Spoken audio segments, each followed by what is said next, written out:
Dear friends, colleagues, fellow Europeans, as organizers already announced, it was originally expected that the keynote address would be delivered by Ukraine's Deputy Prime Minister for European and Euro-Atlantic integration and our chief negotiator, Olga Stefanishyna. However, at this very moment, she's in Brussels holding a series of high-level meetings as part of the ongoing EU accession talks. But given the importance of both her mission there and our shared dialogue here, she has entrusted me with the honor of delivering the key messages on her behalf. And for me, it's not only a duty, but really a profound privilege. Gatherings like this under the TEPSA network reflect what Europe is truly about. It's not just treaties and institutions, but it's solidarity, vision, and shared responsibility. And in times of great challenge, they remind us that the unity is not a slogan, it's a strategy. And today, more than ever, that strategy must be activated. Today, this responsibility feels heavier than ever. And from where I stand in Kiev, the urgency is not just a matter of rhetoric, it's our daily reality. And perhaps that view is worth sharing. Yes, urgency has become a word we repeat often, almost to the point of losing its meaning. But the facts are stark. For over 3 years now, we have been warning that European security is not simply under pressure, it's being dismantled.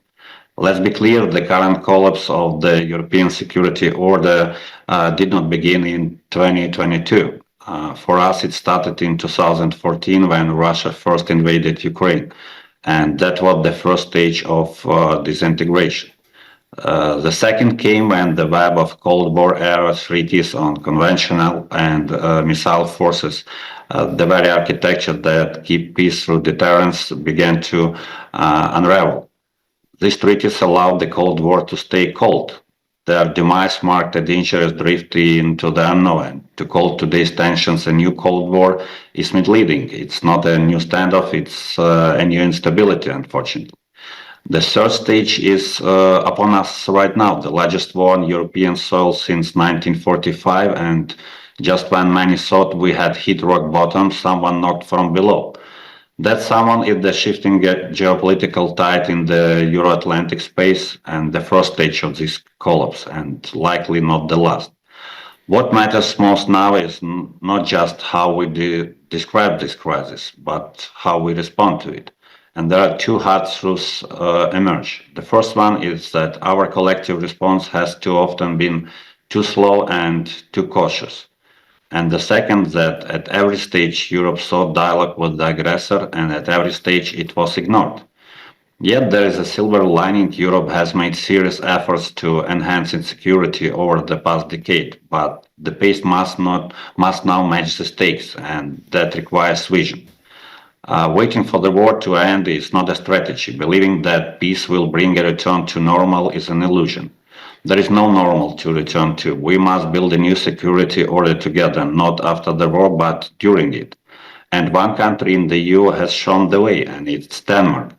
Denmark's model began by remaining how aid can be delivered, not through bureaucracy, but through results. And today, 40% of the weapons used by Ukraine's defenders are made in Ukraine.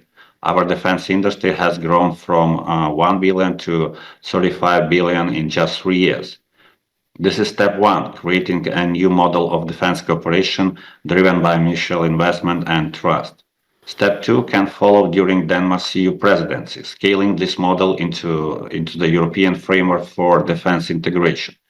A common defense industrial base built on solidarity, speed, and strategic vision. Step three is also clear, using this momentum to accelerate Ukraine's EU accession. This is not charity, it's our shared interests, shared values, shared defense, and Denmark knows this. Minister Marivier has personally confirmed that all accession clusters can be opened this year, and this is both a vote of confidence in Ukraine's reform path and recognition of our role in defending Europe itself. Step four is perhaps the most essential, collective deterrence, not just military, but political, economic, strategic. Ukraine has been building it since 2014, and now Europe must do the same. Without deterrence, there can be no credible negotiations with Moscow and no lasting peace. Deterrence is the price of stability, and its success will depend on coordination across all areas, from sanctions to supply chains, from resilience to enlargement. Just yesterday, the EU adopted its 17th sanction package against Russia, and work on the 18th, as we know, began immediately. This is the tempo we need, but we can go further by lowering the oil price cap to $30 and cutting all the financial fuel of Russia's war machine. Lastly, there is one crowning element of deterrence, and this is enlargement. As Minister Marie Bier aptly put it, enlargement today is not a matter of procedure, it's a geopolitical imperative.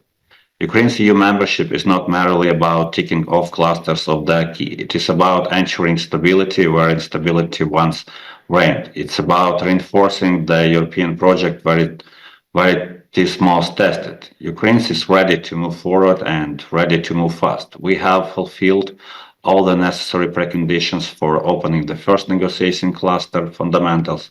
We are now finalizing our negotiation positions for the clusters 2 and 6, and we are committed to continuing reforms with the same determination, even amidst war.